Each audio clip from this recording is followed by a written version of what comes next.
मन धागा धागा रेशमी दुवा. लेखिका मेघना माने यादव. अभिवाचन मनाली तुंगे झाडे.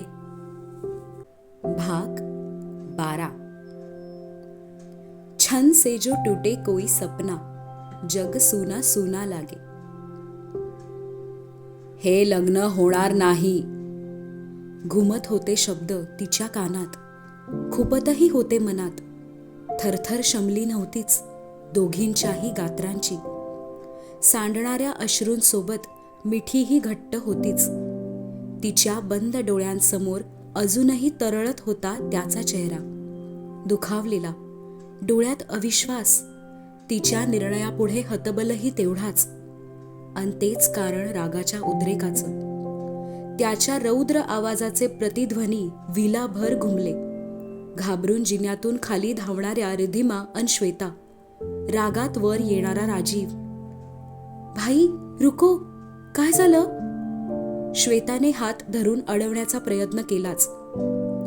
Leave me alone. हात झिडकारला तिचा. त्याचे लाल बुंद डोळे, तीक्ष्ण रागीट स्वर, तिच्याही काळजाचा थरकाप. गेल्या 4-5 महिन्यात पहिल्यांदाच पाहत होती त्याच्या रागाचा कडेलोट. हसरा आनंदी भाई, अचानक झालं तरी काय? मधुरा, आई, मम्मीजी, निशाजी हादरलेल्या त्याचं हे रौद्र रूप पाहून. बाहेर गार्डन पोर्चमध्ये बसलेले पापाजी, गौरव आणि प्रकाश सरही धावत आत आले. पण कुणालाच समजेना नक्की झालं तरी काय. हे लग्न होणार नाही. राजीवचे शब्द सर्वांच्या कानी पडलेले. त्यामागचे कारण, प्रसंग फक्त त्या तिघांनाच माहीत. मेघा, क्या हुआ? मम्मीजींचा हात पाठीवर. खाडकन डोळे उघडले. वाईट स्वप्न पाहिलं का? क्षणभर असेच भासले. स्वप्नच असावं ही मनोमन प्रार्थना. मागे वळून पहावं तर त्याचा प्रसन्न हसरा चेहरा नजरेस पडावा. सर्व किलमिश दूर झालेलं असावं. हसतं खेळतं आपलं घर, आपलं कुटुंब. पण वळून पाहता क्षणी दृष्टीस पडले ते काळजीने ग्रासलेले चेहरे. काहींच्या डोळ्यात प्रश्न, काहींच्या भीती. आणि तो नव्हताच. निघून गेलेला, त्या दोघींना एकटं सोडून. मम्मा. जियाची आर्त हाक. हळूच कुशीतून डोकं वर काढू पाहत होती. कावरी बावरी, भेदरलेल्या कोकरासारखे डोळे. जे काही झालं, मम्मा रडली, डॅड चिडला, लग्न कॅन्सल म्हणाला, याला आपणच जबाबदार हे जाणवत होतं. पण हे सर्वांना कळालं तर काय होईल?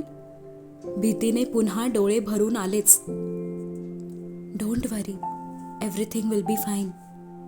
हळुवारपणे तिचे डोळे टिपलेच. मेघा, पण झालं काय? राजीव का चिडला अचानक? आईनेही आत येत जाब विचारलाच. जियाची मिठी घट्ट मम्मा भोवती. जिया ही हाक आणि डॅडचा रागीट चेहरा पाहूनच डोळे गच्च मिटले मी. And mamma saved me. खूप चिडला, खूप ओरडला. मम्माने ऐकून घेतलं माझ्यासाठी. मम्मीजी, काही नाही झालं. बस माझं आणि यांचं छोटंसं आर्ग्युमेंट. तुम्हाला तर आमचे वाद माहितीच आहेत ना. माझ्या एका सजेशनवर ना ते जरा चिडलेत. बस, फार काही नाही. चेहऱ्यावर उसनं हसू आणत मनातली खळबळ लपवली. नको काळजी करू, सर्व ठीक होईल. वळून आईकडे पाहतही आश्वस्त केलं. पण मम्मीजींची रोखलेली नजर शोधत होती खरं कारण. मेघाचा रडून सुकलेला चेहरा, राजीवचा प्रचंड राग. हे दिसतं तेवढं साधं नक्कीच नव्हतं. जाणवलेलं. लग्न होणार नाही एवढा टोकाचा निर्णय. कदाचित नवरा बायकोतले काही खाजगी वाद, जे सर्वांसमोर मांडणं योग्य नाही, म्हणून मेघाची ही सारवासारव. तरीही राहून राहून एकच प्रश्न मनात, जिया इथे काय करत होती? आणि ती मात्र मम्माचं स्पष्टीकरण ऐकून रडवेली झाली. माझी मिस्टेक होती. मी असं बोलायला नको होतं. माझ्यामुळे डॅड चिडला. पण मम्मा मला ओरडली नाही. सगळा ब्लेम स्वतःवर घेतला. ओट्याला टेकून उभी आर्या, हातात पेन अन कागद.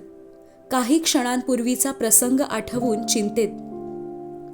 मी स्टडीमधून बाहेर आले. डॅड दिसले मला. मी हाक मारली.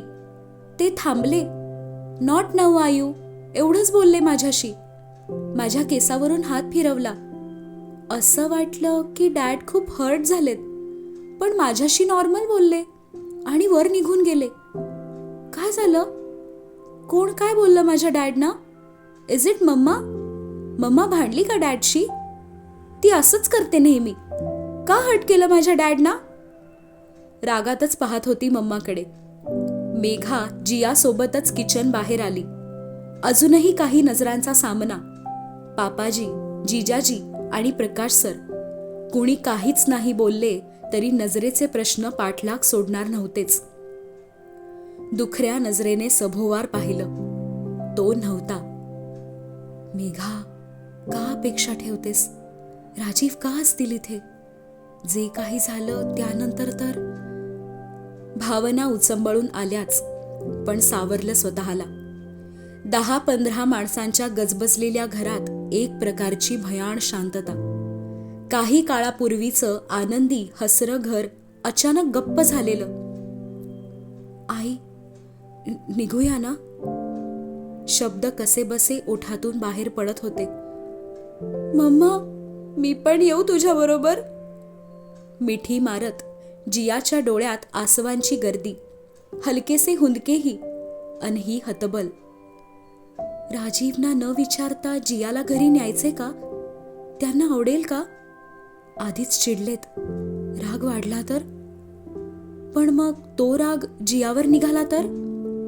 नाही नाही, मी माझ्या राणूला एकटी नाही सोडणार. मी प्रॉमिस दिलंय तिला.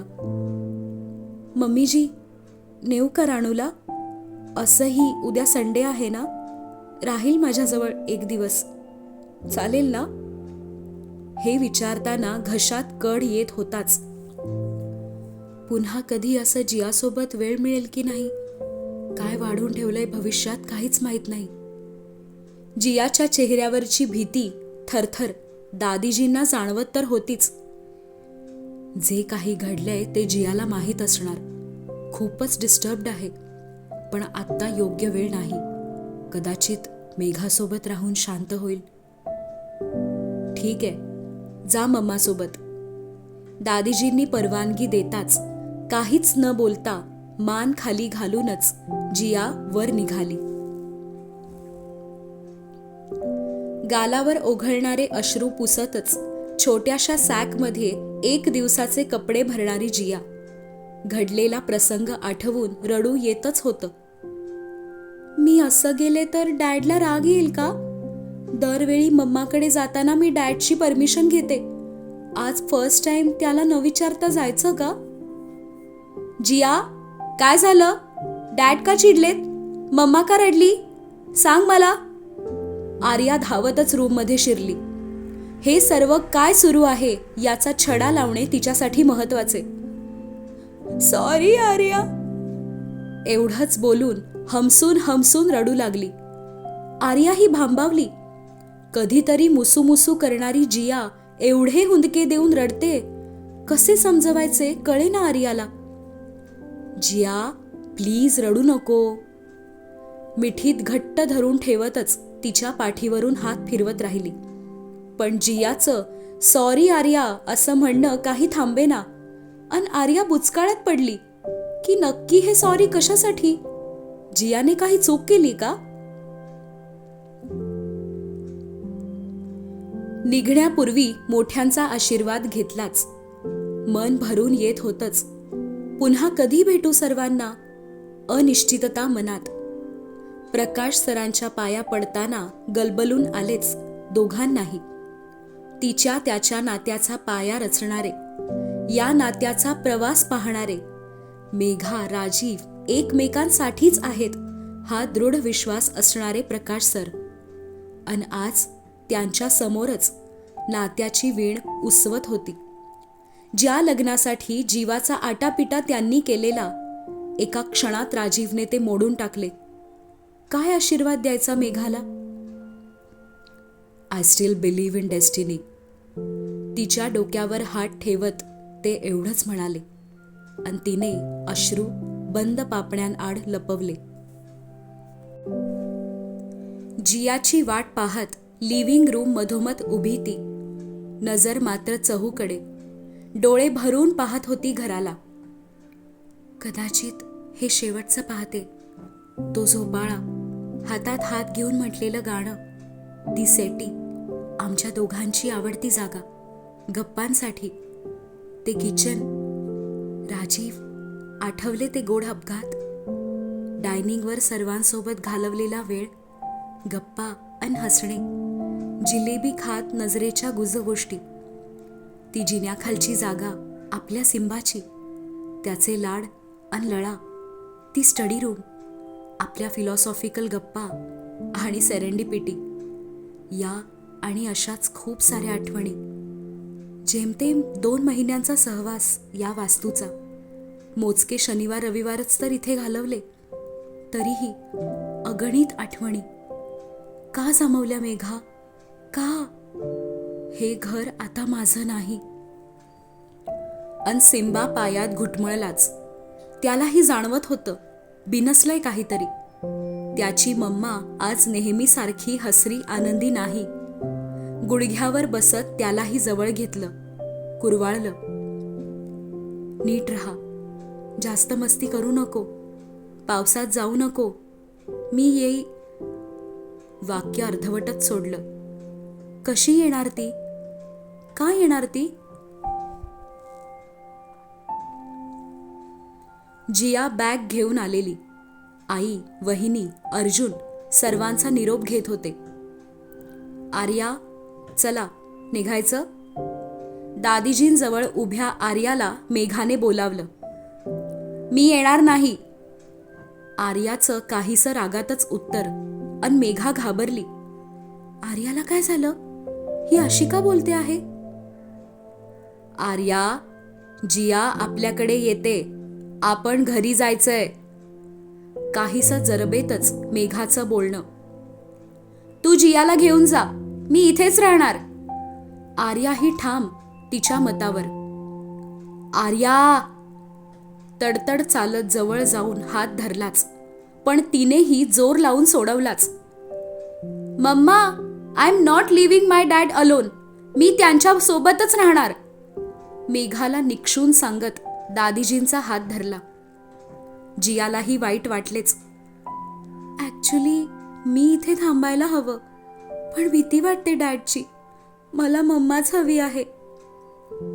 मेघा, राहू दे आर्याला. मम्मीजींनी शांत स्वरात समजावले अन हिचा नाईलाज. एक लेक सोबत येत होती तर एक हट्टाने इथेच राहत होती. असेही चिडण्याची, रागावण्याची, ओरडण्याची शक्ती संपलेली, थकलेली ती. राहा तू, असं म्हणत पाठमोरी वळली अन निघाली मेन डोअरकडे. एकदा शेवटचं वळून जिन्याकडे पाहिलं. तो धावत खाली येईल, थांबवेल दोघींनाही, वेडी आशा. पण तो आलाच नाही.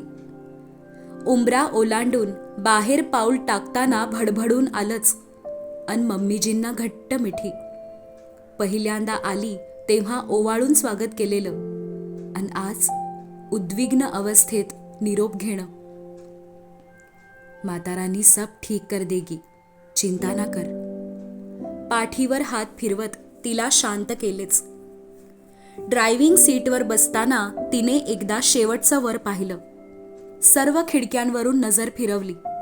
मिळावी फक्त एक झलक, पण ही अपेक्षाही फोल ठरली. पाठी बसलेल्या आई, वहिनी अन अर्जुनकडे पाहत छानसा हसली. अर्जुन, आज आणि उद्या तुला जियाची कंपनी. माझी राणू खूप छान चित्र काढते हा, आणि कविताही करते. क्राफ्ट पण शिकवेल ती तुला. शेजारच्या सीटवर बसलेल्या जियाच्या डोक्यावरून हात फिरवला आणि कार स्टार्ट केली.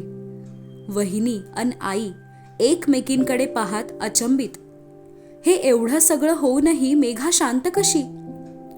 पाऊस पुन्हा बरसत होता. सपसप चालणारे कार वायपर्स समोरच्या काचेवरील पाणी दूर करत होते.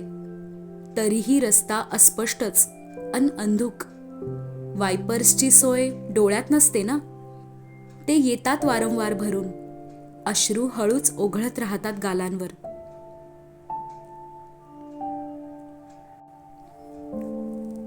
स्टडी रूमच्या खिडकीच्या बंद ब्लाइंड्सच्या फटीतून खाली पाहणारा तो. तिची वर पाहणारी बेचैन नजर त्यालाच शोधते आहे हे दिसत होतं. मेघा, मला तुमच्याशी काहीही बोलायचे नाही. There is no point in discussing anything. I think it's over. मनात राग धुसफुसत होता. तरीही तिला जाताना पाहून हृदय का पिळवटून निघतंय, डोळ्यात पाणी का येतंय हेही समजत नव्हतं. त्याच्या उसासासोबत कार गेट बाहेर पडली आणि तो स्टडी रूम बाहेर. धगधगणाऱ्या रागाला शांत करण्याचा एकच उपाय, ट्रेडमिलवरचा वाढणारा वेग आणि त्यावर धावणारे त्याचे पाय. राहून राहून एकच गोष्ट मनात, गाडीत बसणारी जिया आठवत होती सतत. जिया अशी कशी गेली मेघासोबत? स्वीटू, तू मला विचारलं पण नाही की मम्माकडे जाऊ का? तू नेहमी विचारते. मी अडवणार नाही, तुला माहीत असतं. Still you always ask for my permission. आज डॅडपेक्षा इम्पॉर्टंट मम्मा, राईट? आज डॅड बॅड पर्सन झाला ना? I shouted at you. I guess first time एवढ्या जोरात ओरडलो तुला. आधी कधीच नाही. बट माझी शहाणी जिया आज असं कसं बोलली? मच्युअर्ड, समजूतदार स्वीटू. तू तुझ्या लाडक्या मेघा मम्माला स्टेप मॉम म्हणालीस. What's happening? What's wrong with you स्वीटू? जिया, आय नेव्हर थॉट की तू कधी असा विचार करशील. Boarding school? मम्मासाठी तू आणि आर्या टॉपमोस्ट प्रायोरिटी असताना हाऊ कुड यू? का असा विचार तुझ्या मनात आला? वेग वाढत होता. पाय आणि विचार पळत होते. पण क्षणोक्षणी वाढत होता अस्वस्थपणा. बट जिया नाही तर आर्याने तरी यायला हवं होतं. मला बाय करायला आर्या नेहमी येते. जिथे असेल तिथून शोधून काढते. आर्या कारमध्ये बसली का? जिमच्या दारात उभी आर्या दुरूनच पाहत होती डॅडला. लपूनच. कपाळावरच्या घामासोबत डोळ्यातलं पाणीही डॅडने टिपलं. आणि ती वळून जिने उतरू लागली. काय बोलू मी डॅडशी? का रडतायत विचारू का? मी समजावलं तर चालेल का? डॅड मम्मावर चिडलेत का? पण ते दोघे तर फ्रेंड्स आहेत ना, नेहमी हसत गप्पा करतात. मॉम डॅड असे भांडतात का? मग आम्ही मुलांनी काय करायचं असतं? यू शुड टॉक टू हिम. पहिल्या मजल्यावर अचानक समोर आलेला कबीर आणि ती दचकली. काय? बावचळून त्याच्याकडे पाहिलं. I said go and talk to your dad. He will feel better. तिला शांतपणे समजावत तो खाली निघून गेला.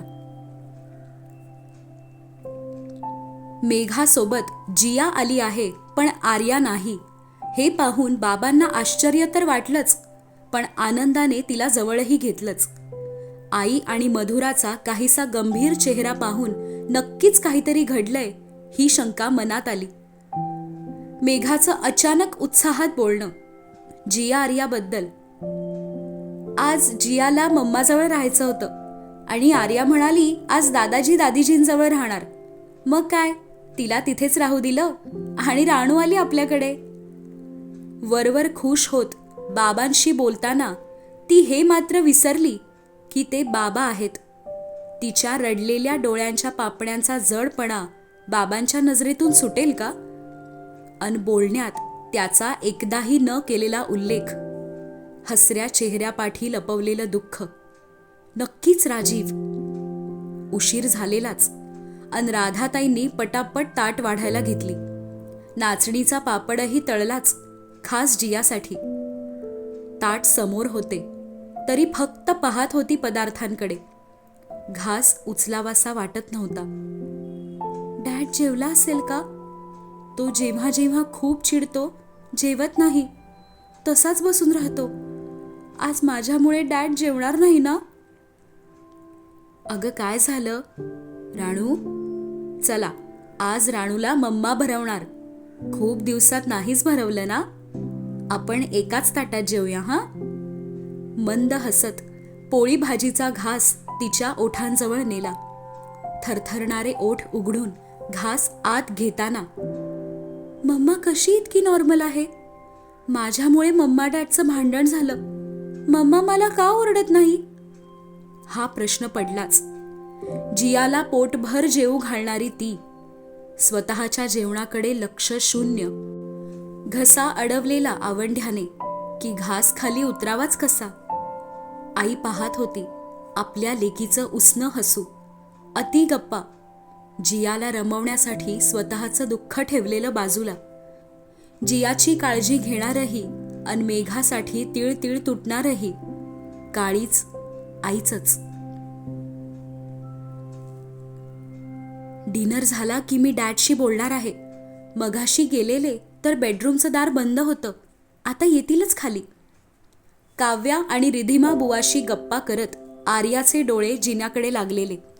डायनिंगवर सर्वजण जमलेले डिनरसाठी आणि ती वाट पाहत होती डॅडची. गुडिया जेव ना. दादीजी जवळच्या खुर्चीवर बसत आर्याला म्हणाल्या. डॅडची वाट बघते, ते आले की जेवते. तिचं हसतच उत्तर अन मम्मीजींनी काळजीने पापाजींकडे पाहिलंच. काय सांगू आता गुडियाला? याची हमेशा की आदत, खाने पे गुस्सा. बेटा, डॅड नंतर जेवेल, तू सुरू कर हां. दादाजींनीही समजावलंच. असं कसं? इथे आले की मी नेहमी डॅड सोबत जेवते. मी बोलावून आणू का? खुर्ची मागे सारत उठलीच उत्साहात की दादीजींनी अडवलं. राजीवची चिडचिड आर्यावर बरसायला नको. ती बिचारी डॅडसाठी थांबली आहे आणि हा नाही येणार खाली. जिद्दी आहे. आर्या बेटा, डॅडचा मूड ठीक नाही ना, तो नाही जेवणार. दादीजींनी हळूच सांगितलं अन आर्याच्या चेहऱ्यावर काळजी. डॅड जेवणार नाहीत म्हणजे उपाशी राहणार? भांडण झालं म्हणून? असं कोण करतं? कसे नाही जेवणार? जेवावंच लागेल. डायनिंगवरची प्लेट उचलली अन सरळ जिन्याच्या दिशेने निघाली. दादीजींनी अडवण्याचा प्रयत्न केला पण दादाजींनी दिला तिला पाठिंबा आणि ती भली मोठी प्लेट सावरायला भारती दिदी पुढे आल्याच. डॅड चिडला आहे तरीही त्याला मनवून राहणारच. आर्याचा आत्मविश्वास अन तिला दुरूनच न्याहाळणारे सर्वजण. कबीरच्या चेहऱ्यावर छानसं हसू होतं. She can do it. If she can make me learn Marathi, then she can do anything. She will convince uncle. She is true warrior. Laptop उघडून तर बसलेला पण समोरची अक्षरं काहीच समजत नव्हती. डोकं ठणकत होतं. राग शांत होत नव्हता. ते दृश्य पुन्हा पुन्हा डोळ्यांसमोर डोकावत होते. तिचे अविश्वासाने विस्फारलेले डोळे. हे काय बोलत आहात राजीव? हा सवाल करणारे. हे लग्न होणार नाही असं मी म्हणालो. Why it was shocking for Megha? त्यांनीच तर ठरवलं ना. जियाला सांगितलं मी लग्न करणार नाही. देन मी सर्व काही कॅन्सल केलं. त्यात सरप्रायझिंग काय होतं? जियाने चूक केली. तिच्या मनात इन्सिक्युरिटी आहे म्हणून आम्ही लग्न करायचं नाही हे मेघाने ठरवलं. हे काय सोल्युशन आहे? आपल्या फिलिंग्सचा काहीच विचार करायचा नाही. मेघा, माझं प्रेम आहे. After so many years I found you, my one true love. आणि तुम्ही सहज म्हणता लग्न करणार नाही. It's ridiculous. दारावर टकटक झाली. वैतागूनच पाहिलं बंद दाराकडे. मॉमच असणार हे गृहीत धरून. God, why can't she leave me alone. रागातच उठला. Mom, I am not hungry. मला जेवायचं नाही. आतूनच ओरडला. डॅड, मी आर्या. दार उघडा ना प्लीज. कळकळीची विनंती अन क्षणात दार उघडून तो डोळे विस्फारून फक्त पाहत होता. ती छानसं हसत उभी दारात. आयू, तू इथे कशी? तो अजूनही गोंधळात. तिने वळून भारती दिदींच्या हातातली प्लेट घेतली आणि त्यांना थँक्स म्हणतच आत शिरली.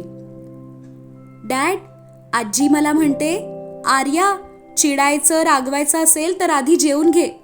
आर्ग्युमेंट्स करायला एनर्जी हवी ना. राग जेवणावर काढायचा नाही, आधी जेवून घ्यायचं आणि मग तू हवं तेवढं रागाव, चालेल. जेवणाची प्लेट छोट्याशा टेबलवर ठेवत बडबड करून खुदकन हसली आणि त्यालाही हसणं भाग पडलंच. आता तुम्ही विचारणार, मी इथे कशी? जिया मम्मा बरोबर गेली आणि मी सांगितलं मी माझ्या डॅडजवळ राहणार, ओके ना? मान तिरपी करत डोळे मिचकावले. एक क्षण मेघाचाच भास झाला आणि तो स्तब्ध. डॅड, जेवूया का? मला ना खूप भूक लागलीये. ताटातील आवडीच्या पदार्थांकडे हात करत खुश आणि लाडक्या लेकीची ही विनवणी डॅडने नाकारावी तरी कशी? डॅडच्या छोट्याशा गेस्टरूम मध्ये छोटंसं टेबल आणि एकच खुर्ची. आर्याने प्लेट सरळ जमिनीवर ठेवली. स्वतः पायाची घडी घालत बसत आज डॅडलाही खालीच बसवलं जेवायला. तोही बसलाच आनंदाने. हे घ्या. पहिला घास डॅडलाच भरवला आणि त्याच्या डोळ्यातून टप्पोरा थेंब गालावर ओघळला. डॅड, नका ना रडू. I know there is some problem. मी लहान आहे, मे बी मला जास्त काही समजणार नाही, बट तुम्ही बोला, मी ऐकेन and we will find a solution. डॅडचे अश्रू पुसत त्याला धीर देणारी ही चिमुकली. त्यानेही सावरलं स्वतःला. या क्षणी काय बोलावं त्यालाही सुचत नव्हतं, पण ती बोलत होती. शाळेच्या गमती सांगत होती. या वीकमध्ये युनिट टेस्टचे पेपर चेक करून मिळतील तेव्हा मम्मा कशी रिॲक्ट होईल याची नक्कल करत होती.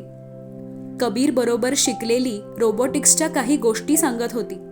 त्याला मराठीचे शब्द शिकवले, पण तो कसं अडखळत बोलतो याची मजा सांगून हसत होती. मुळात डॅडने आनंदी राहावं, छान पोटभर जेवावं याची काळजी घेत होती. अर्धवट लोटलेल्या दारातून रिधिमा डोकावली आणि जास्तीची एक प्लेट हळूच आर्याजवळ ठेवून गेली. मग काय, 2 खादाड खाऊ. एक प्लेट जेवण कुठे गायब होईल कळायचेच नाही. दार लोटून घेताना समाधानाने दोघांकडे पाहिले. आर्याबरोबर गप्पा करत भाईचा राग निवळून शांत झाला होता. खाली जाऊन ही चांगली बातमी पहिले मॉमला दिली.